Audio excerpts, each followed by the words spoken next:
अस्सलाम वालेकुम दोस्तों, कैसे हैं आप सब। उम्मीद करता हूँ आप सब खैरियत से होंगे। अच्छा जी, आज का आपने डकी भाई का वीलॉग देखा होगा जो कि तकरीबन 100 डेज के बाद आया। 100 दिनों के बाद वीलॉग आया है जिसमें उसने अपनी सारी कहानी बताई है जो 100 दिनों में उसके साथ हुआ है। तो एक इस्लामी मुल्क पाकिस्तान मुल्क और इसके अंदर एक आम शहरी के साथ इस तरह का सलूक, इस तरह का बिहेव समझ से बाहर। आज उसकी ज़बानी जब सुना, फिर इन चीज़ों पे यकीन हुआ जो कि हम न्यूज़ वगैरह पे सुनते थे या लोगों से सुनते थे कि किसी के साथ ये सलूक किया गया पाकिस्तान की एजेंसियों की जानब से या पाकिस्तान की गवर्नमेंट की जानब से, तो यकीन नहीं होता था। लेकिन आज उस बंदे ने जिसके साथ 100 दिनों में ये सब हुआ, उसके साथ, उसकी फैमिली के साथ, उसने अपनी जुबानी जब बताया, रो रो के उसने उस इसमें उसकी अपील भी हो सकती है कि वो अपने बड़ों से अपील कर रहा हो जो पाकिस्तान के बड़े अदारे हैं कि उसके साथ जो ये नाइंसाफ़ी की गई है इसका उसको इसके साथ इंसाफ किया जाए। मैं बात कर रहा हूँ डकी भाई की। तो डकी भाई ने आज अपने मुंह से अपने अल्फाज में वो सारी चीज़ें बता दी हैं जो पिछले 100 दिनों में उस बेचारे ने या उसकी फैमिली ने बर्दाश्त की। उसने अपने आज के व्लॉग के अंदर सारी डिटेल बताई है। तो व्लॉग को थोड़ा सा स्टार्ट करते हैं, आप खुद भी सुने कि उसने ऐसा क्या कहा अपने व्लॉग के अंदर। जी राव भाई जरा। हाँ जी, मैं उनको होस्ट राव अदनान और हम अभी रिएक्शन देने वाले हैं। बिल्कुल बहुत ही एक दुखी किस्म का, इमोशनल किस्म का व्लॉग आप देख ही चुके होंगे, मगर यहाँ पे हम थोड़ा सा डिफरेंट करेंगे और हम रिएक्शन देंगे डकी की बातों के ऊपर कि डकी कहाँ पे सही है और ज़्यादातर सही है। चलो हम स्टार्ट करते हैं। चलिए। अस्सलाम वालेकुम। आज मैं आपसे सादर ईमान भर के बात करूँगा, ना कि डकी भाई। मैं नहीं चाहता कि कोई ये सोचे कि इस वीडियो का मकसद जो मेरे पे एफआईआर हुई है उसकी कोई जस्टिफिकेशन है। I am simply here to apologize. मेरे किसी भी कंटेंट से अगर आज तक कोई भी नेगेटिवली इम्पैक्ट हुआ है, मैं उस चीज़ के लिए माफ़ी मांगता हूँ। मेरी हमेशा से यही इंटेंशन रही है कि मैं लोगों को एंटरटेन करता रहूँ और कुछ ना कुछ जो है वो मैं नया लाता रहूँ। लेकिन मेरे अनजाने ना अनजाने में अगर मेरे से कोई कंटेंट कभी ऐसा पोस्ट हुआ है जिससे कोई नेगेटिवली इम्पैक्ट हुआ है या कोई प्रमोशन ऐसी हुई है जिससे कोई नेगेटिवली इम्पैक्ट हुआ है, मैं उस चीज़ के लिए पूरे कौम से माफ़ी मांगता हूँ। Let the court handle. मैं लीगली इस मैटर को एंड तक देखूंगा। मैं कोर्ट्स के साथ पूरी तरह कोऑपरेट करने को रेडी हूँ और कर रहा हूँ। मैं इदारे के साथ पूरी तरह कोऑपरेट करूँगा और जो भी जज साहब मेरे केस का फैसला लेंगे मैं वो कबूल करूँगा। ये आप पीछे वीडियो देखें, इसके अंदर सब कुछ वो बता भी रहा है और दिखा भी रहा है।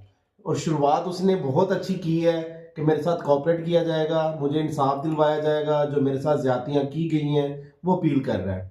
जी हाँ, और साथ में ये भी है कि डकी भाई मुकम्मल तौर पे मतलब कि वो आज़ाद नहीं हुए या इस केस से बरी नहीं हुए। उनको ज़मानत मिली है तो वो कह रहे हैं कि अभी केस चलेगा। वो सिर्फ़ और सिर्फ़ मतलब उनको ज़मानत वो मिली है। अभी केस की फर्दर जो प्रोसीडिंग्स हैं वो चलेंगी। थोड़ा-सा इसको वो कर दें, आगे कर दें। 3 माह का एक्सपीरियंस है, सिर्फ वो बता रहे हैं। 16 अगस्त 2025 को जब मैं सो के उठता हूँ, मैं बड़ा एक्साइटेड होता हूँ क्योंकि हमने अपने दोस्त वगैरह मेहमान बुलाए होते हैं। हमने अपने घर में दावत रखी होती है। मेरे सब दोस्त आते हैं, बड़ा एन्जॉय करते हैं, हम खाना-शाना खाते हैं, गपशप लगाते हैं।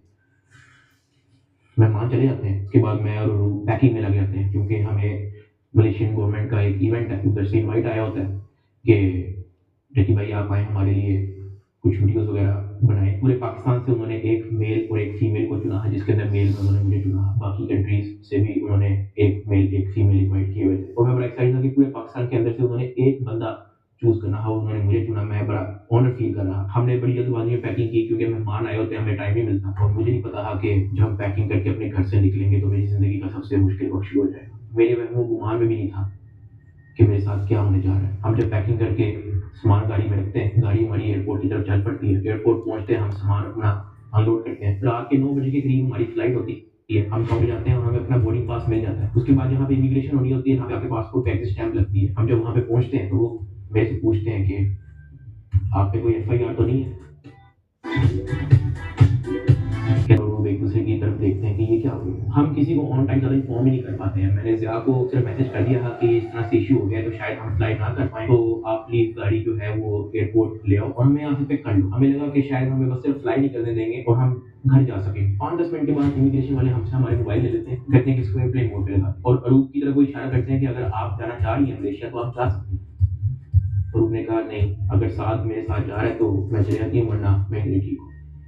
शायद ये मेरी गलती थी, मुझे उसको जाने देना चाहिए था, क्योंकि उसके बाद जिस चीज़ से मेरी फैमिली ने गो थ्रू किया है, मैंने यही रिग्रेट किया कि मुझे रूम को मलेशिया भेज देना चाहिए था। इमिग्रेशन वाले हमें एक रूम में बिठा रहे थे, मैं और रूम बस आपस में गपशप लगा रहे होते हैं कि कोई नहीं कल चले जाएंगे, कोई नहीं दोबारा टिकट करा के परसों चले जाएंगे, इवेंट भी 2 दिन के बाद है, कल चले जाएंगे। हम आपस में यही डिस्कस कर रहे थे। बिल्कुल मेरे अंदर इतना सा भी गुमान नहीं था कि असल में इशू क्या है। 1 घंटे के बाद इमिग्रेशन वाले आते हैं, वो कहते हैं कि आज हमारे कोर्ट के बाद CCI की टीम आई होती है, मुझे वो हथकड़ी लगाते हैं, मेरी गाड़ी में बैठा देते हैं और वो कहती है कि मैंने भी साथ आना है। मैंने उसको कहा नहीं, तू घर चली जाओ, मुझे नहीं पता क्या सीन है, मैं हैंडल कर लूँ। वो गाड़ी भी चल पड़ी थी, गाड़ी सीधा चलेगी NCCIA ऑफिस गुलबर्ग। इस वक्त यूट्यूबर डकी भाई की गिरफ्तारी का हर तरफ चर्चा है। डकी भाई को लाहौर एयरपोर्ट पर उस वक्त गिरफ्तार किया गया जब अब इन्होंने मुल्क जा रहा था। NCCIA लाहौर ने मारूफ यूट्यूबर साधु रहमान उर्फ डकी भाई के खिलाफ मुख्तलिफ इल्जामात के तहत मुकदमा दर्ज कर लिया। साइबर क्राइम एजेंसी ने यूट्यूबर साध उर्फ डकी भाई के खिलाफ मुकदमा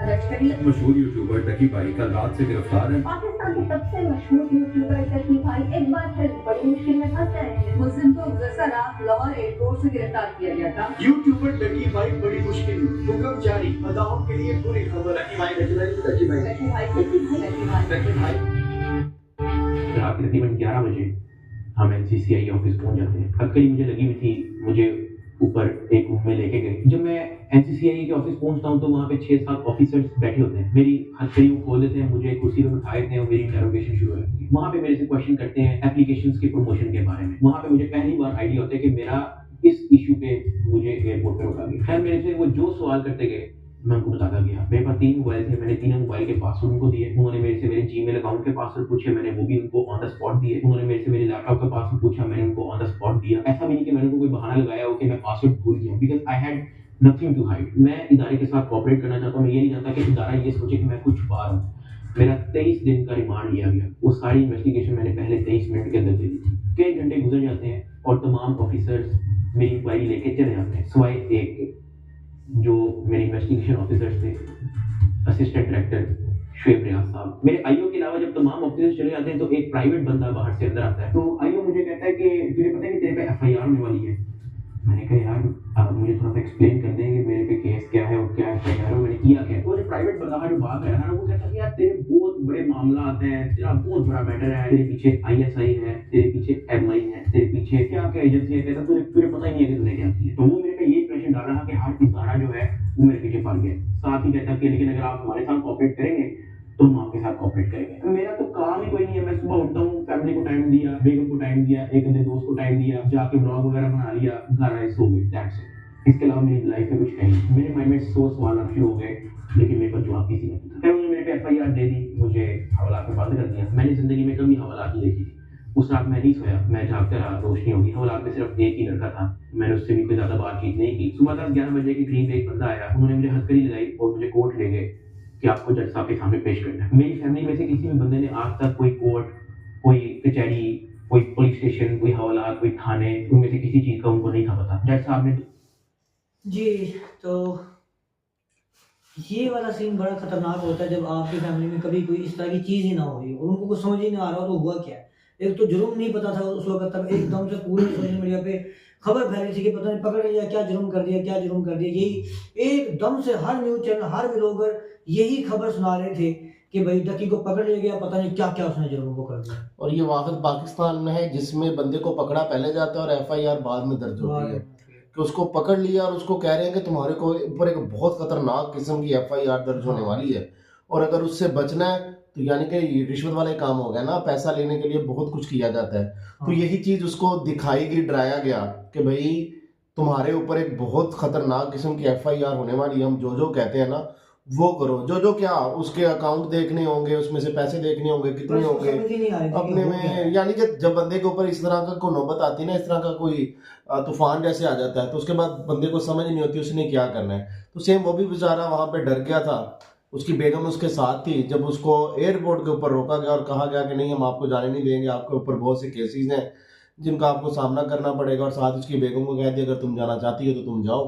तो बेगम कभी भी अपने हस्बैंड के साथ, हस्बैंड के बगैर दूसरे मुल्क में नहीं जाती। बाकी देखते हैं आगे इसने क्या कहा गया।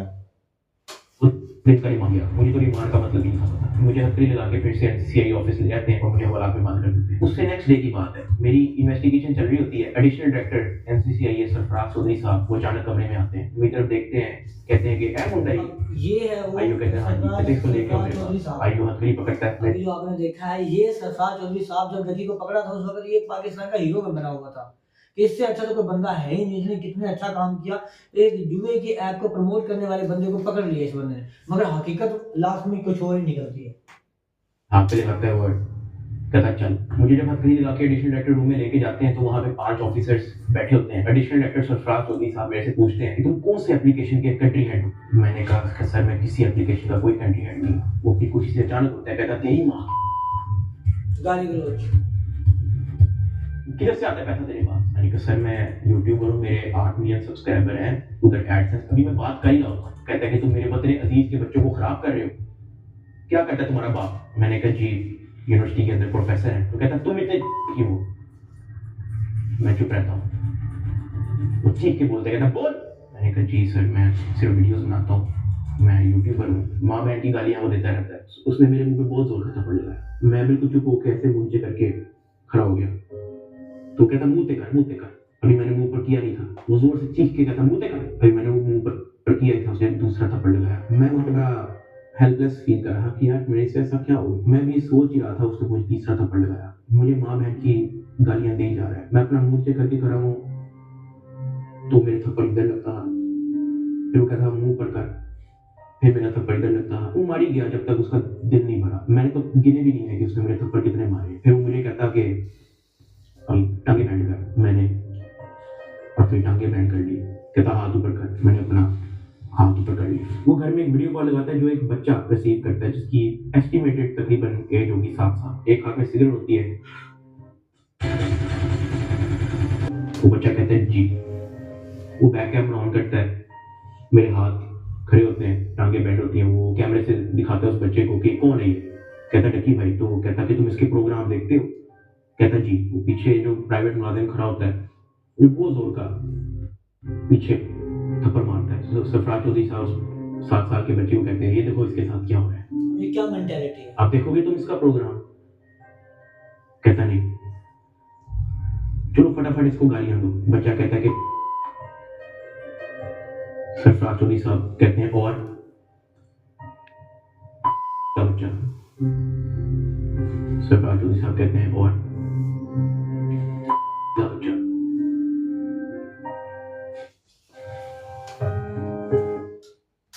मतलब ये क्या मेंटालिटी आप बताएं?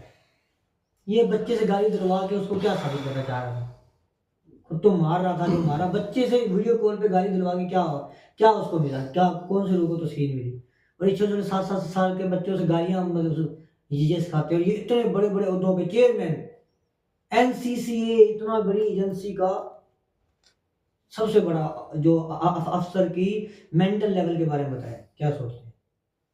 अब तो खैर वो जेल की सलाखों के नीचे खुद भी रिमांड पे ही गया हुआ है। अब उसके साथ ये हो रहा है सेम टू सेम। थप्पड़ वो मारी जा रहा होता है पीछे। वो वीडियो कॉल पे उस बच्चे को दिखा रहा होता है कि ये तुम इसके प्रोग्राम देखते हो और ये मैं क्या बताऊँ यार। मैं तो बड़ा हेल्पलेस होता हूँ। मैं समझ नहीं आती कि मैं क्या करूँ और किस तरह इससे निकलूँ। मैंने क्या किया ऐसा? खैर वो सरफराज चौधरी कहता है कि इसको ले जाओ, इसकी तरीके से तफ्तीश करो। जबकि मैं डे 1 को आया हूँ। मैं सब कुछ मोबाइल का पासवर्ड, मैंने लैपटॉप के पासवर्ड, मैंने जीमेल के पासवर्ड, मैंने एक चीज ही छोड़ी। मुझे आज जितने ऑफिसर्स थे वहां पे, मुझे एक ऑफिसर आके दिखा दे, बता दे कि डकी भाई ने हमें ये चीज नहीं थी इसलिए हमने मारा है। वो तफ्तीश के अंदर इस जगह कोऑपरेट नहीं था करा इसलिए हमने मारा है। मुझे एक बंदा आके दिखा दे यार। मेरा 23 मिनट का रिमांड लिया मैंने, पहले 23 मिनट के अंदर उनको सब कुछ दिया। मुझे ऊपर ले गए। मेरे से एक बंदा मिलने आया हुआ था, जावा फूड्स, मेरा एक जाने वाला था जिसने हमारे घर में, जब हमारे घर में दावत थी तो उसकी केटरिंग की थी।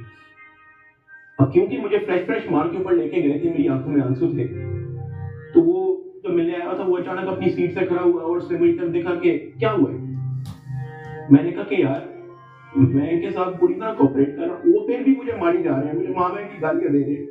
तो अगर आपकी यहाँ के ऑफिसर से बातचीत है, आप उनसे काइंडली रिक्वेस्ट करें कि यार मुझे मारे कम, या मुझे तब मारे जब मैं आपको कुछ छुपा रहा हूँ या आपको कुछ गलत बता रहा हूँ, तब मार लें, लेकिन मुझे मारे कम। वो बड़ा परेशान हुआ, वो बाहर चला गया, कुछ खाने को मेरे लिए लेके आया था, पिज्जा या कोई बर्गर लेके आया था। बाहर जाके मुझे नहीं पता कि उनके जानने वाले थे जुनैद सलीम जो एंकर है, उन्होंने कहीं उनको बात बता दी। जुनैद सलीम साहब ने जो है वो अपने पॉडकास्ट के अंदर इसका जिक्र कर दिया कि मेरा एक जानने वाला वहां पे गया तो डकी भाई इस हालत में था। तो जुनैद सलीम साहब ने जो है वो इस चीज का पॉडकास्ट दे दिया। ज़ेरे हिरासत जब डकी भाई थे तो कुछ लोग उनसे मिलने गए, तो उन्होंने कहा कि आप पिज़्ज़ा खाएंगे, तो डकी भाई जवाब में उनके पाँव पड़ गया, तो उनसे मिलने आए थे और बिलक बिलक के रोने लगा और कहने लगा पिज़्ज़ा को छोड़े, उनसे कहा मुझे मारे कम। ये नहीं कहा कि मुझे ना मारे, मतलब मुझे मारे कम, बहुत मार रहे हैं। जो फिर मेरे लिए प्रॉब्लम हुई, मुझे फिर इस बात पे डांट पड़ी कि मैं आगे बात आउट कर रहा हूँ। फिर मैंने फिर डिसाइड किया कि मैंने अब बोलना ही नहीं, मुझे जितना मर्जी मारे, मैंने किसी को नहीं बताना, मुझे औलाद में वापस बंद कर दिया मैंने। किसने मारा था? थप्पड़ वो एहलकारों ने मारा था, थप्पड़ वो एडिशनल डायरेक्टर ने भी मारा था। मैं आपको बताता हूँ जी, डकी भी आके बताएगा कि मुझे चपेड़े किसने मारी थी, और वो बेचारा एक बात कहता था कि यार मुझे मारो ना, मैं कॉपरेट तो कर रहा हूँ, मुझे मारो ना। इसको पेश करने लगे थे डकी को, तो भाई वो आपको बताया था कि मैं इसको थप्पड़ मार के लाया हूँ, आपको वो थप्पड़ मार के लाए, वो मारते थे इसको। अब मैं आपको बताना चाहूँगा कि इस पूरी इन्वेस्टिगेशन के दौरान ये जो असिस्टेंट डायरेक्टर शुएब रियाज जो मेरा इन्वेस्टिगेशन ऑफिसर था, उनका जो फ्रंटमैन था, उसको सिर्फ इस काम के लिए रखा हुआ था कि वो मेरे से पैसों की डिमांड करे। उसने तब मेरे से पूछा कि यार तू बेवकूफ है। मैंने कहा क्या हुआ है? कहता यार तेरे पीछे आने वाला कोई नहीं। मैंने कहा यार मेरी फैमिली कभी इन चक्करों में पड़ी नहीं है। तो कहता नहीं तू बेवकूफ है, तुझे समझ नहीं आ रही कि मैं क्या कर रहा हूँ, तुझे अपना मसला नहीं हल करना। मैंने कहा नहीं, मुझे नहीं समझ आ रही आप क्या कह रहे हैं। कहता कि तेरा कोई दोस्त पीछे आने वाला, कोई तेरा भाई, कोई तेरा आउट ऑफ कंट्री कोई दोस्त रहता हो, कोई तेरे पीछे आने वाला नहीं। मैंने कहा कि मेरी तो बातचीत ही नहीं है किसी से, तो मैं किसको क्या कहूँ। तो कहता कि ये तेरा आईओ है ना, सारी गेम इसके हाथ में, इसने जो लिखना है तेरे साथ वही, तो तू अगर इसके साथ ताउन करेगा तो तेरा मसला हल हो जाएगा। मैंने कहा मैं समझा नहीं आपकी बात। कहता कि भाई लगता है तुझे सारा पैसा कब्र में लेके जाना है, पैसे आप फिर कमा लोगे, आप अपना मसला हल करो। मैंने कहा मैं इन चक्करों में कभी भी नहीं पड़ा, मुझे नहीं पता कि क्या पैसे कितने लगते हैं, क्या होता है, मुझे नहीं पता, आप मुझे बताओ आप कहना क्या चाह रहे हो। कहता कि तेरा जो मसला है ना वो 7-8 के अंदर हल हो जाएगा। फिर मुझे लगा कि कोई 7-8 लाख की बात कर रहा है कि कोई 7 लाख के अंदर मेरा मसला हल हो जाएगा। मैंने कहा 7-8 लाख? कहता नहीं तू लाखों में नहीं। मैंने कहा 7-8 करोड़? कहता तो और। मैंने कहा मेरे पास है ही, मेरे रिसेंटली कुछ बहुत खर्चे हुए हैं, मैंने आगे भी बहुत सारी मेरी स्पेंडिंग है, मेरे 100 और काम है, मेरे पास नहीं है। कहता बस फिर तो इधर ही पड़ा रहा है। मुझे वहां से आइडिया हो गया कि इस बंदे का काम सिर्फ और सिर्फ मेरे से पैसे मांगना है। जब मैं MCCI की कस्टडी में था, आप लोगों ने शायद 3,26,000 USDT की बात एडिशनल डायरेक्टर के पॉडकास्ट में सुनी होगी। 3,20,25,000 USDT, वो इसके डिजिटल। देखिए जी, कहानी वहीं पे आ गई है, कोर्ट ऑफ लॉ में, यानी कि 18 मिनट तक वो बेचारा अपना दुखड़ा सुनाता रहा और आखिर में क्या मिला सुनने को? उसमें अंदर पैसा। प्रॉपर उसको फर्ज मखमूसगी बनाकर कि बेचारे से डिमांड की गई कि भाई आपका मसला हल हो सकता है। कि 3,26,000 क्या मांग वो हमने इससे बरामद कर लिए हैं। ऐसे ही होता है ना, कोई भी अदारा या कोई भी पुलिस वाला ना, तो वो पैसे मांगने के लिए इशारा करता है कि भाई अगर बचना चाहते हो तो ये काम करो। और उन्होंने इससे डिमांड भी करोड़ों में की, 7-8 करोड़ रुपए। उस सारी ट्रेड मेरी लॉस में क्लोज। जुल्म होता है इंसान के ऊपर, जुल्म है बेचारे के ऊपर। कैसे वो हिचकिचा कर रो रहा था, सोचे कितना जुल्म हुआ होगा इस बंदे पे। मेरे पास दर्जनों टोकन और पड़े हुए थे, तो सारे क्लोज करके उसको USDT में खुद कन्वर्ट करता है और वो कहता है कि ये USDT ट्रांसफर कर। मैंने कहा सर इसकी क्या वजह है, आपने मेरा पर्सनल लॉस नहीं कर। यहाँ तक कोई इसने एक तो $3,26,000 दिया, एक जो YouTube के एडसेंस में पड़ा हुआ था। उसके बाद ये ट्रेडिंग वगैरह जो करता था बाइनेंस में, उसमें भी जो वो पड़े वो वैसे USDT, वो तो 300 रुपये से ऊपर उनका रेट है, वो भी सारे के सारे मतलब 7-8 करोड़ वो और 10-12 करोड़, यानी कि उसके सारे अकाउंट्स, बैंक अकाउंट्स, इसके अलावा उसके जो प्लेटफॉर्म सोशल मीडिया के थे सारे अकाउंट्स उन्होंने खाली किए हैं। इसमें इंस्टाग्राम, यूट्यूब, टिकटॉक, फेसबुक सारे खाली किए उन्होंने। तो होना ये चाहिए था, अगर ये मुजरिम है ना तो गवर्नमेंट ऑफ पंजाब के किसी जगह पे जाता या कोई जो इदारा है उसके अकाउंट में जाता, मगर ये तो किसी और के अकाउंट में। अभी बताएगा वो सारी कहानी, वो भी सुनिएगा आप। कहता है कि तुझे अपना मसला हल करना है या नहीं करना। मैंने कहा कि सर लेकिन ये 3,26,000 यूएसडी आपने ट्रांसफर क्यों करना है? जो भी आपकी इन्वेस्टिगेशन है आपके सामने, अकाउंट मैंने आपको दे दिया, उसका जीमेल मैंने आपको दे दिया, पासवर्ड मैंने आपको दे दिया, आपने ट्रांसफर इसको क्यों करना? कहता है तुझे जितना कह रहे हैं उतना कर। मेरी 15 मिनट उनके साथ बहस चलती है कि सर ये पैसे ज्यादा हैं, मुझे आप थोड़ी सी इसकी एक्सप्लेनेशन दे दें ताकि मैं मेंटली रिलैक्स रहूं, मुझे थोड़ा सा बता दें कि ये ट्रांसफर आपके पास क्यों करना है। मुझे आगे से ये कहता कि यार लगता है तुझे अपना मसला हल करने का शौक नहीं है। बीच में उसने मुझे बहाने लगाने शुरू कर दिए, यार क्योंकि तू हमारी कस्टडी में है कि तेरा अकाउंट कहीं हैक ना हो जाए, जब तू यहाँ से फारिग होगा तू मुझे बता दी, मैं तुझे सेंड कर दूंगा। आईओ ने मुझे इस तरह की कहानी सुनाई शुरू कर दी। उसने मुझे एक अपना वॉलेट एड्रेस दिया, उसने कहा कि ये सारे पैसे इस पे ट्रांसफर कर। इसने मेरे से जबरदस्ती मेरे फेस आईडी मेरा ऑथेंटिकेटर सारा लगा के इसने मेरे से जबरदस्ती 3,26,000 यूएसडी जिसकी पीकेआर के अंदर वैल्यू बनती है 9 करोड़ पाकिस्तानी रुपए। अब जिस अकाउंट में उसने ट्रांसफर किया, क्या वो एफआईए का अकाउंट था? नहीं। क्या वो एनसीसीआईए का अकाउंट? वही बात आ गई है। क्या वो पंजाब हुकूमत, सिंध हुकूमत या किसी केपी की हुकूमत या किसी भी गवर्नमेंट के इदारे की हुकूमत का अकाउंट था? नहीं। क्या वो नैब का अकाउंट था? नहीं। क्या वो स्टेट बैंक का अकाउंट था? नहीं। क्या वो कोई ऐसा अकाउंट था जो कोर्ट की तरफ से जिसकी अप्रूवल मिली हो? नहीं। वो मेरे आईओ असिस्टेंट डायरेक्टर शुएब रियाज साहब का अपना पर्सनल अकाउंट था जिसके अंदर इन्होंने मेरे 9 करोड़ रुपया एस्टिमेटेड ट्रांसफर किए। ट्रांसफर करने के बाद उन्होंने वापस मुझे हवाला बंद कर दिया, कोई रिसीविंग नहीं दी, मुझे उसकी कोई रीजनिंग नहीं दी, कोई सबूत ही नहीं है इस चीज का कि इन्होंने अपने पास ट्रांसफर किया। 8 बज जाता है, 9 बज जाता है, 10 बज जाता है, 11 बज जाता है, मैं सो नहीं जाता। एक ऑफिसर एक मुलजिम को छोड़ने आता है हवाला, मैं फटाफट उठ के उससे पूछता हूँ, मैंने कहा सर आपके इस एनसीसीआई इदारे के अंदर जब कोई क्रिप्टो का कोई रोला चलता है, कोई यूएसडीटी का कोई रोला चलता है, तो उस पे क्या होता है?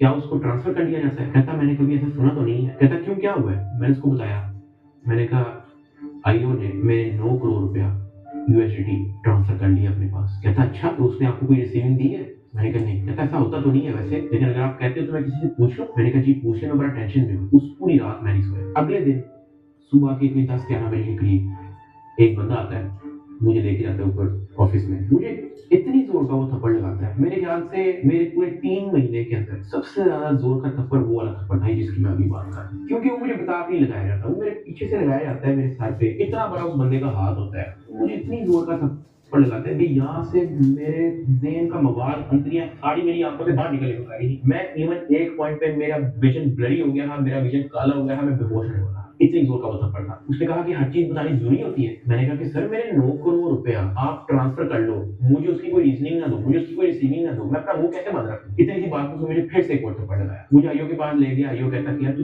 तुझे अपना मसला हल करने का शौक नहीं है? एडिशनल साहब बहुत नाराज है। मैंने कहा सर आपने 9 करोड़ रुपया मेरा ले लिया है, अभी मैं बात कर ही रहा था तो उसने इशारा किया कि इसको बंद कर। अब मुझे बंद कर दिया वापस हवालात में। कुछ टाइम के बाद जब मुझे फिर से इन्वेस्टिगेशन के लिए लेके गए तो ये जो मेरी 9 करोड़ रुपया जो मैंने ट्रांसफर किया था 3,26,000 यूएसडी, ये बात पूरे डिपार्टमेंट के अंदर फैल चुकी। हर प्राइवेट मुलाजिम को पता था, हर ऑफिसर को पता था, हर आईओ को पता था, डिपार्टमेंट में हर एक बंदे को पता लग गया था कि ये इतनी बड़ी अमाउंट जो है वो शुएब रियाज आईओ के अकाउंट में ट्रांसफर हुई है। आईओ ने सोचा इसने बात आउट कर दिया, सबको पता लग गया। इन्होंने फटाफट क्या किया, उसकी रिकवरी डाल के कोर्ट में पेश कर दिया कि ये देखो हमने ये पैसे बरामद किए हैं इससे, जबकि उन्होंने बरामद की इंटेंशन से वो ट्रांसफर अपने पास नहीं किए थे। इनकी ये इंटेंशन थी कि पैसा हम अपने पास ट्रांसफर कर लेते हैं, फिर इसमें से कोई इसको 20-30% वापस देके इससे डील करेंगे, ये इनकी शुरू की इंटेंशन थी। लेकिन मैंने डिपार्टमेंट में बात आउट कर दी, मैंने मार खा ली इसके बदले। मैंने कहा मुझे मारो जितना मारना है। डिपार्टमेंट में बात आउट कर दी, ये लोग घबरा गए, इन्होंने फटाफट कोर्ट में रिकवरी डाल दी, जिसकी वजह से मजबूरन एडिशनल डायरेक्टर सरफराज चौधरी साहब को दर्जनों पॉडकास्ट मजीद देने पड़े कि 3,26,000 हमने इस बंदे से बरामद कर लिया, जबकि वो बरामदी की नीयत से ट्रांसफर नहीं किया गया। हाँ वो तो मैंने डिपार्टमेंट बात आउट कर दी, तो फिर आपको स्टोरी बनानी पड़ी इसकी। 3,20,25,000 यूएसडी की कोर्ट ऑफ लॉ में सबमिट कर दिए। जब मुझे इन्वेस्टिगेशन के लिए फिर से लेके गए तो वहां पे एक और बंदा आया था अपने काम से, मैं आप लोगों को उसका नाम तो नहीं बता सकता, लेकिन हम लोग उसका नाम रख लेते हैं बिग ब्रदर। ये बिग ब्रदर जो है आपने वीडियो के एंड तक याद रखना है। वो अपने किसी काम से आया था, उसने मुझे देखा, उसने मेरे से पूछा कि यार तेरे पे केस क्या है? मैंने कहा एप्लीकेशन प्रमोशन का केस है। तो कहता कि तेरा मैटर कहाँ तक पहुंचा है?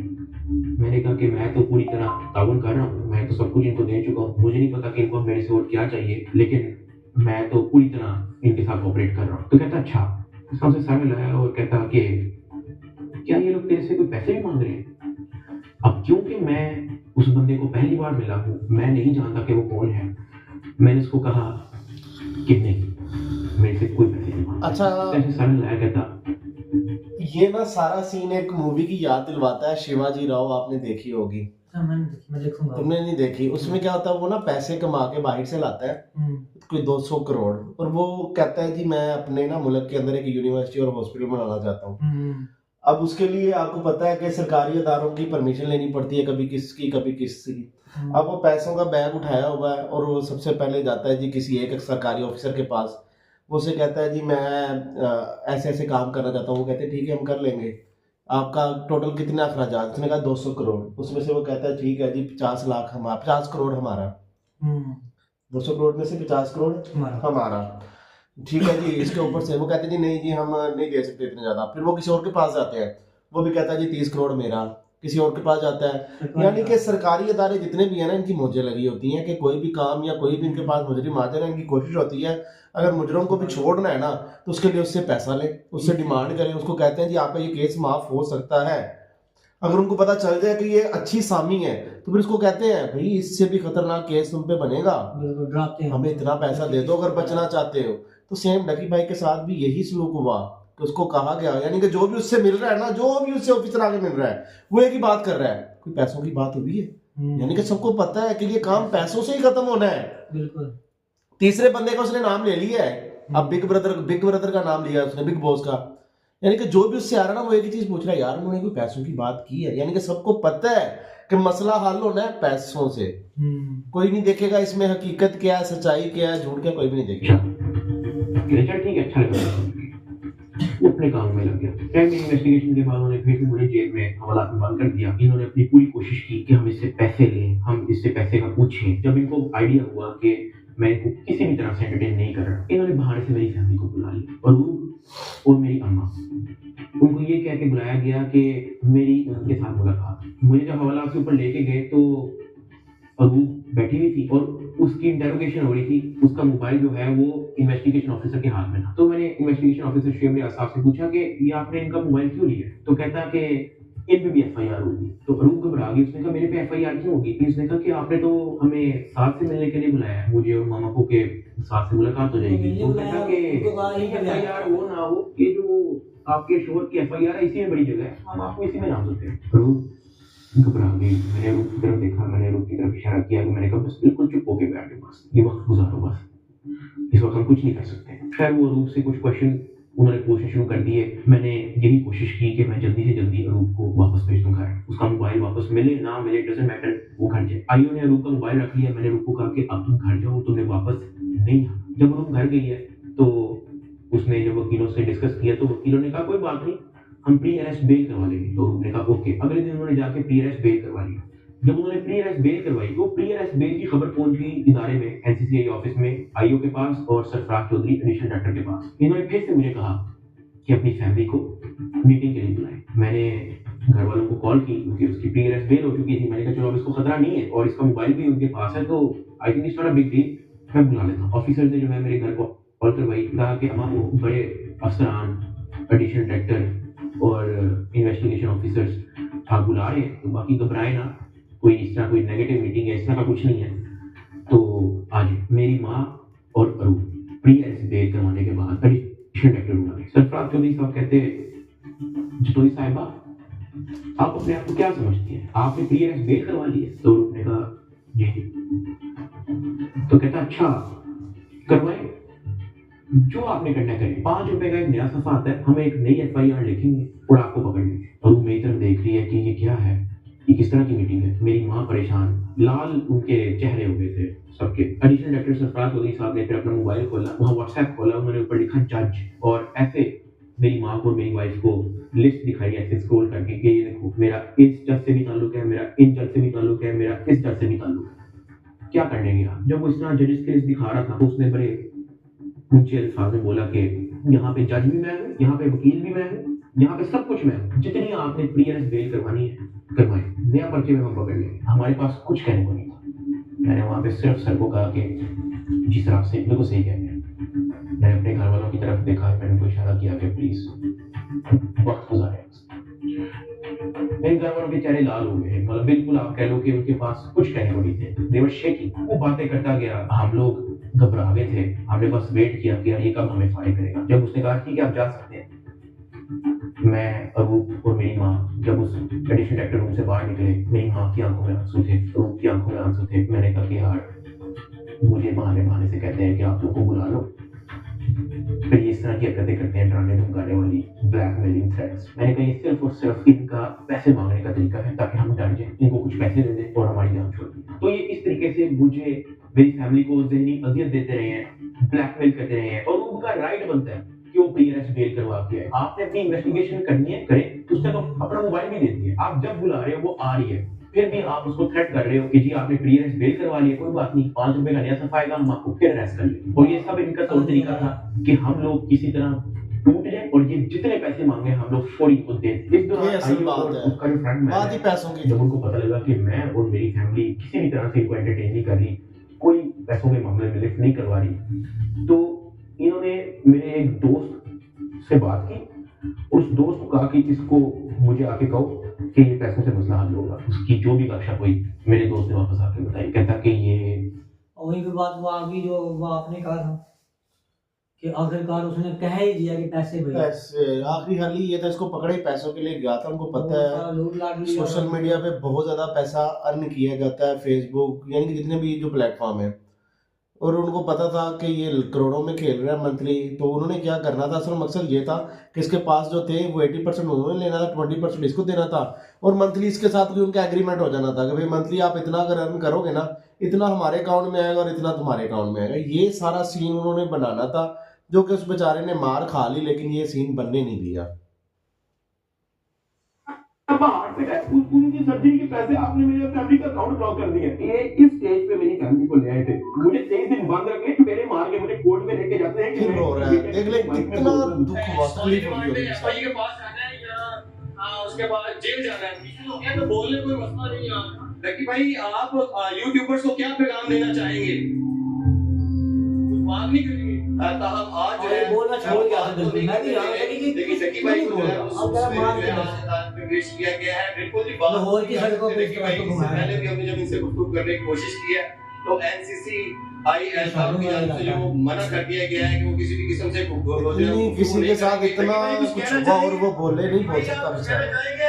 भाई कुछ तो मना नहीं किया आपको, आप लॉयर से मना किया कि भाई सारी तो आपने तहकीकात के बारे में हमें ताउल किया, उसके बावजूद क्यों ही कहा? मेरी गिरफ्तारी के 23वें दिन जब मुझे जज साहब के सामने पेश किया तो फाइनली मैं जुडिशियल हो गया। जुडिशियल का मतलब यह है कि अब मैं जेल जा रहा हूँ। जज साहब ने ऑर्डर लिख के दिया कि हमने बंदा जुडिशियल कर दिया। अब जुडिशियल करके कोर्ट से बंदा डायरेक्ट जेल नहीं जाता, कोर्ट से एक बार एनसीसीआई ऑफिस वापस आता है, वहां पे उसके कुछ पेपर्स रेडी होते हैं, उस बाद उसको जेल में जाया जाता है। तो जब मैं कोर्ट से एनसीसीआई ऑफिस वापस आया, वही बिग ब्रदर उधर मौजूद था। उसने मेरी तरफ देख के कहा, देखिए तेरे से पैसे किसने लिए? मेरा दिल इधर मुंह में आ गया। मैंने कहा यार ये मेरे साथ क्या हो रहा है? अब क्योंकि उसने मेरे से डायरेक्ट पूछा कि तेरे से पैसे किसने लिए, उसने मेरे से ये भी नहीं पूछा क्या तेरे से कोई पैसे ले रहा है, उसने मेरे से कहा कि तेरे से पैसे किसने लिए। मैंने कहा कि जी ये शुएब रियाज और उसकी टीम ने, इन्होंने जो है वो पैसे ऊपर हायर अफसरान को भी पहुंचाने हैं। कहता अच्छा कोई डिटेल है तुम्हारे पास? मैंने कहा कि सर मैं तो इनके साथ मुलाकात में था जेल में, सेल में, तो मेरी सिर्फ फैमिली को पता है कि एग्जैक्टली क्या हुआ। फैमिली 5-10 मिनट के लिए मेरे से मिली थी, लेकिन उन्होंने मुझे बस छोटा छोटा मोटा मोटा बताया, ज़्यादा डिटेल का मुझे नहीं पता। तो फिर उसने पूछा कि कितने पैसे लिए हैं? मैंने कहा जी 60 लाख रुपए लिए। वो भी मेरी वाइफ को नामजद करने का कह रहे थे कि जो मेरी बीवी को अरेस्ट कर लेंगे, अगर आप चाहते हैं कि हम आपकी वाइफ को अरेस्ट ना करें तो ये 60 लाख रुपया पहुंचाए, तो वो हमें 60 लाख रुपया उस काम में दिया। उसने कहा ठीक है तू जेल जा, लेकिन उससे पहले कहीं से कॉल करवा और अपनी फैमिली को कह कि तेरा एक दोस्त मिलने आ रहा है, उससे मिलने। मैंने कहा ठीक है। मैंने कहीं से मोबाइल अरेंज किया, मैंने फटाफट मामा को कॉल की, मुझे सिर्फ मामा का नंबर याद था। मैंने उनको कहा कि मेरा एक दोस्त आएगा, उससे मिलने। बिग ब्रदर वहाँ से चला गया। 5-10 मिनट के बाद मुझे भी पुलिस की डाली में बैठाया और मुझे जेल ले गए। लकी भाई को जो है तकरीबन 22 रोज़ा जिस्मानी रिमांड के बाद जब अदालत में पेश किया गया तो अदालत ने गुज़श्ता रोज जो है लकी भाई को जुडिशियल रिमांड पर जो है वो जेल भेज दिया। देख सकते हैं कि लकी भाई को जो है वो जेल मुंतकिल किया जा रहा है। 9 सितंबर 2025 को मुझे जेल भेज दिया जाता है। मैंने अपनी ज़िंदगी में महबूब गुमान नहीं सोचा होना कि मेरी ज़िंदगी में ये दिन भी आएगा। जब मैं जेल जाता हूँ सबसे पहले मेरी चेकिंग होती है, बालों के अंदर, अंडर आर्म्स, आपकी नाक के अंदर भी देखते हैं, आपके कान के अंदर, आपके मुंह के अंदर, आपके लिप्स ऊपर करके आपकी जुबान निकाल के चेकिंग होने के बाद मुझे लेके जाया जाता है मेरे सेल की तरफ, जिसको जेल की जुबान में चक्की कहते हैं। जेल के सेल का साइज आप ऐसा समझो कि कुछ 6 से 7 टाइलें हैं ना, उतना साइज हो उसका, या फिर एक किंग साइज मैट्रेस अगर एक अंदर पड़ा हो तो वहाँ पे और मजीद जगह नहीं है। ये जेल के सेल का साइज होता है। कॉर्नर पे जो है वॉशरूम लगा होता है जो कवर्ड नहीं होता, उसके आगे एक छोटी सी दीवार लगी होती है, यानी कि अगर आप खड़े हुए हो तो बाहर से देखने वाला बंदा आपको नंगा देखेगा, लेकिन अगर आप वॉशरूम करने के लिए बैठे हो तो आपके चेस्ट से ऊपर जो है आप विजिबल होगे, नीचे आप कवर्ड होगे। इस हद तक बस दीवार होती है वहाँ पे। उसी के ऊपर जो है वो एक टूटी लगी होती है पानी की। मैं जब अपने सेल में आता हूँ तो शाम हो जाती है, मुझे सेल में आते ही लॉक कर दिया जाता है, क्योंकि मेरा नया एक्सपीरियंस होता है, मुझे नहीं समझ आ रही होती है कि मैं कहाँ पे आ गया हूँ। मैं इधर उधर देखता हूँ, परेशान हो जाता हूँ कि ये क्या हो रहा है मेरी ज़िंदगी में। बहुत ऊंचा पंखा लगा होता है जहाँ से मुझे आइडिया होता है कि कोई चाह के भी खुदकुशी नहीं कर सकता। अंधेरा हो जाता है, मुझे कुछ समझ नहीं आ रही होती कि मैंने क्या करना है। खैर मैं दीवार के साथ लग के बैठ जाता हूँ बिल्कुल ऐसे ही, और सोचता रहता हूँ कि ये मेरी ज़िंदगी कहाँ से कहाँ आ गई है। मैं अपने सेल से बाहर देखता हूँ तो 1.5 लीटर की बोतल पड़ी होती है, उसके ऊपर कैप भी लगा होता है। मेरा हाथ तो वहाँ तक नहीं पहुँचता, लेकिन कोई 15-20 मिनट के अंदर एक इंचार्ज जो है वो वहाँ से गुजर रहा होता है। मैं उसको आवाज़ देता हूँ कि सर वो मेरी बात सुनते हैं। हाँ जी। मैं उनको कहता हूँ कि सर वो सामने 1.5 लीटर की बोतल पड़ी है, वो करके मुझे पकड़ा दें।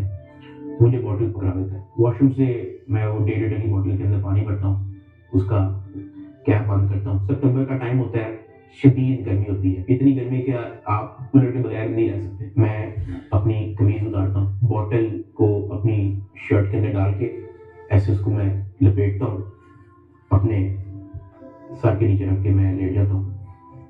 2 दिन मेरे ऐसे ही गुजरे। जेल के एक्सपीरियंस में मैं ज़्यादा डिटेल में बात नहीं करूँगा इस वीडियो में, मैं फिर कभी आप लोगों को एक्सपीरियंस बताऊँगा। 3 दिन मैं उस सेल में रहा, मुझे किसी ने नहीं बुलाया, किसी ने कोई आवाज़ नहीं दी। तीसरे दिन एक ऑफिसर आता है और उसके हाथ में एक चिट होती है। वो चिट की तरफ देखता है, वो कहता है साधु रिमांड क्या है। मैं अपना हाथ कर करता हूँ कि जी सर। मैं कहता आजा तेरी मुलाकात आई है। वो फीलिंग ही बड़ी अजीब सी थी कि आपको किसी ने पूछा है, आपसे बात की है किसी ने, और इससे पहले मुझे पता ही नहीं था कि मुलाकात क्या होती है। खैर उसने मुझे मेरे सेल से निकाला, मुझे एक जगह पे ले गया, और 3 दिन बाद मैंने किसी अपने को देखा, मेरी माँ अरूप।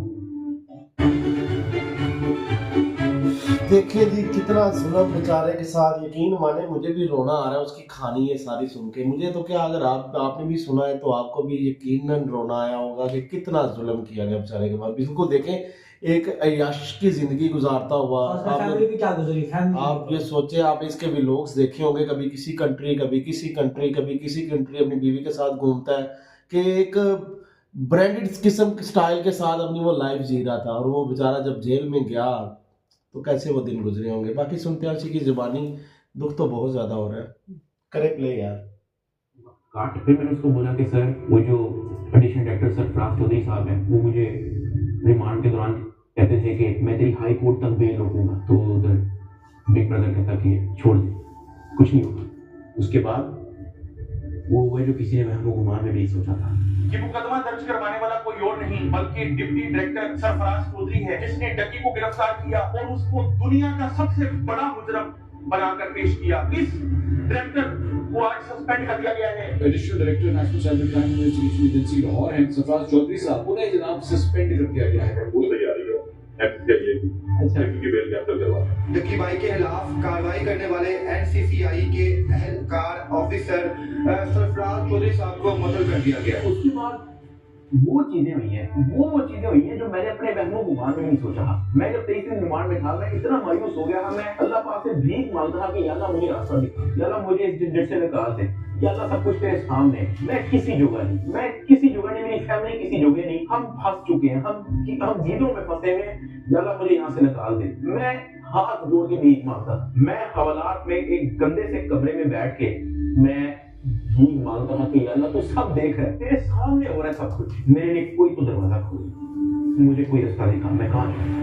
एनसीसीआई अफसरान की गिरफ्तारी पर ये गेम चेंजर होगा, ये बिल्कुल सिर्फ जैसे ये हैप्पी एंडिंग जैसे डकी भाई की फैमिली से रिश्वत लेने का ये मामला, एनसीसीआई के अफसरान का जिस्मानी रिमांड मंजूर, इनका जिस्मानी रिमांड होने लग गया एकदम गेम कैसे लग रहा है एजेंसी के अलग लाठी फ्रंटमैन पर ये हो क्या रहा है? बैटिंग एप्स को रोकने वाले ही बैटिंग ऐप के जरिए पैसे मंगवा रहे हैं। मुकदमा डकी भाई की अहलिया अरूप जतोई की मुद्दइयत में दर्ज किया गया। 12 लोग हिरासत में हैं एफआईए के। अफसर शुएब रियाद और सरफराज चौधरी, उन्होंने रिलीफ के नाम पर अरूप उससे रिश्वत मांगी। 90 लाख रुपए की रकम बतौर रिश्वत वसूल की गई। वो लोग जिनके कंधों पे निजाम की हिफाजत की जिम्मेदारी रखी गई, वो ही खुद इस निजाम में नकब लगाए। जो तफ्तीशी थे आज वो मुलजिम के रूप में अपने ही इदारे के सामने जवाब दे रहे हैं। 7 अफसरान ने ओहदों से इस्तीफा दे दिया। 90 लाख रुपए रिश्वत लेने के केस में NCCIA के एडिशनल डायरेक्टर समेत 6 अफसरान का जिस्मानी रिमांड मंजूर कर दिया गया है। आरोप जताई इस बात पर डट गई हैं कि NCCI अफसरान जिन्होंने उनसे रिश्वत ली है इनको नहीं छोड़ेगी। जिन ऑफिसर ने मेरी फैमिली को मेंटल ट्रॉमा से गुजारा, जिन ऑफिसर ने मेरी फैमिली को मेंटली टॉर्चर किया, जिन ऑफिसर ने मुझे बेवजह मारा, मैं उनसे भीख मांगता गया कि यार मुझे ना मारे, मुझे टेंपी मारते गए। जिन ऑफिसर ने बच्चे को वीडियो कॉल करके मुझे उससे मां बहन की गालियां दिलवाई, अगले दिन उन सबकी खबर आ गई कि वो सब गिरफ्तार हो गए। और ये जो 100 दिन की कैद थी, जब मुझे किसी किस्म की कोई उम्मीद नहीं थी नजर आती, मैं कभी कभी अल्लाह पाक से कहता कि अल्लाह तू मेरी क्यों नहीं सुन रहा। लेकिन ये सब जब मुझे खबरें सुनने को मिली तो मैंने रियलाइज किया कि अल्लाह ने मेरी तभी सुन ली थी जब बिग ब्रदर मुझे फर्स्ट टाइम NCCI ऑफिस में मिला। उसने मेरे से पूछा था कि तेरे पे केस क्या है। इसमें FIA एंटी करप्शन इदारे को बड़ा अप्रिशिएट करना चाहूंगा जिन्होंने मेरी फैमिली का सारा केस सुना, मेरी फैमिली के एक मेंबर के पास जाके उन्होंने उनकी स्टोरी सारी सुनी, उनका बयान लिया, इन पे FIR लॉन्च की और ये सब कुछ हुआ। वहां से मुझे रियलाइज हुआ नहीं, ये इतनी स्टोरी थी डकी भाई की। डकी भाई को बचाने वाला बिग ब्रदर था, यानी कि पाकिस्तान के अंदर कुछ अच्छे इदारे भी हैं, ऐसा नहीं कि सारे इदारे बुरे ही हैं। जहाँ पे बुरे हैं ना वहाँ पे अच्छे भी हैं। शख्सियात इदारों को बुरा है अच्छा। हाँ, ये सरफराज डोगर ने जो है ना वो अपने जो इदारा था वो क्या नाम था NCCA उसको बुरा बना दिया, और ये MI में से एक शख्स नहीं निकला जिसने अदारे की इज्जत बनाई।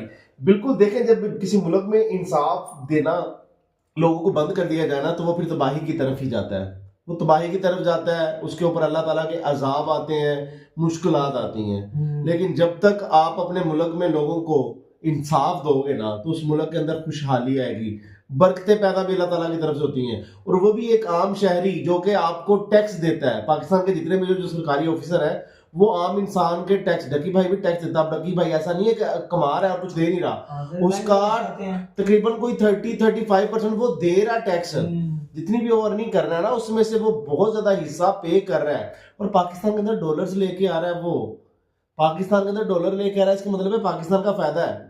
जितने डॉलर्स आपके मुल्क में आएंगे उससे आपका फायदा होगा। फिर बड़ी ऐसे फिर मायूसी पैदा होती है। जितने भी छोटे छोटे यूट्यूबर्स हैं, टिकटॉकर्स हैं, और वो फिर कोशिश ही नहीं करते कि हम भी इतने बड़े यूट्यूबर्स बने।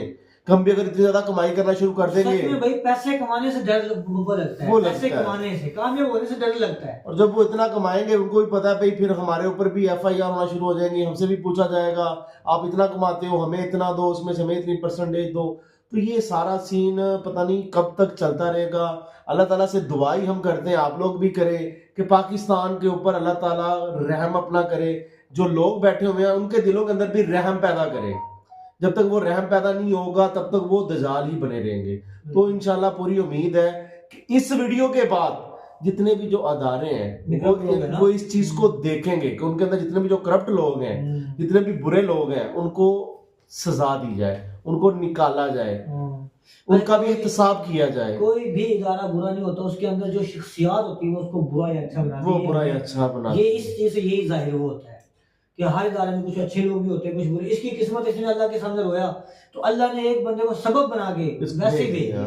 उसने पूछ लिया और पूछने के बाद कहानी बनी। तो ये एक और भादरी की बात यहाँ पे थी कि इसने कहा मारो मारो, अब जब 20 करोड़ दे दिया था, वरना ये लुट जाता, मरता भी, सब कुछ करता, सब कुछ चला जाता है। इसने कहा आप जितना मारना मारो, मैं पूछूंगा का जरूर ये पैसे किस बुनियाद पे दिए। अपने हक के लिए खड़ा हुआ तो इसको अल्लाह ताला ने इंसाफ भी दिया। अगर हम ये मार खाता रहता, पैसे देता रहता तो क्या होता इसके साथ? वही होता रहता जो हो रहा था। हाँ, तो कुछ चेंजिंग लाने के लिए कुछ हिम्मत दिखानी पड़ती है। मार खा खा के इसने हिम्मत दिखाई, इसने वरना ऐसे ही होता है। आप लोग भी अपनी राय लाजमी दीजिएगा। Thank you so much. Allah Hafiz.